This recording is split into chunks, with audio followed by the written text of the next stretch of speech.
সবুজ ঘাসে ফরাসি বিপ্লব নাকি বাজিমাত করবে নাইজেরিয়া? সাম্বার দেশে দু দলের লড়াই দেখতে মুখিয়ে গোটা ফুটবল দুনিয়া। 1998 সালের পর 2014, 16 বছর পর আবার বিশ্বকাপের প্রি কোয়ার্টার ফাইনালে নাইজেরিয়া। এবার তাদের প্রতিপক্ষ গ্রুপ ই এর চ্যাম্পিয়ন ফ্রান্স। সোমবার রাত 9:30টায় শুরু হবে খেলা।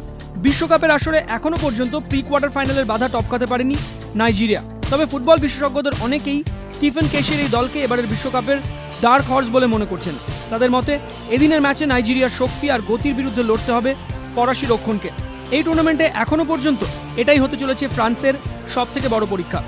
গ্রুপ পর্বের শেষ ম্যাচে আর্জেন্টিনার কাছে 3-2 গোলে হারলেও নাইজেরিয়ার অ্যাটাকিং ফুটবল নজর কেড়েছে সবার। এবারও সমর্থকদের ভরসা মুসার ওপর।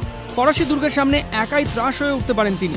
অন্যদিকে ব্রাজিলের মাটিতে ফ্রান্সের ট্র্যাক রেকর্ডও কিন্তু বেশ প্রশংসনীয়। গ্রুপ চ্যাম্পিয়ন হয়ে কোয়ার্টার ফাইনালে পা রেখেছে কারিম বেনজেমারা, কিন্তু কোচ দিদিয়ের দেশকে চিন্তায় রেখেছে সেন্টার হাফ সাখোর চোট। ফুটবল বিশেষজ্ঞরা অবশ্য মনে করছেন নাইজেরিয়ার গতির বিরুদ্ধে সোমবার প্রথম থেকেই অ্যাটাকিং ফুটবল খেলার ব্রত নিয়ে মাঠে নামবেন দেশর ছেলেরা। বিশ্বকাপের আসরে এর আগে কখনো মুখোমুখি হয়নি এই দুই দল। আন্তর্জাতিক ফুটবলে 2009 সালে একবার মাত্র সাক্ষাৎ, সেই ম্যাচে অবশ্য জিতেছিল নাইজেরিয়াই। এবিপি আনন্দ।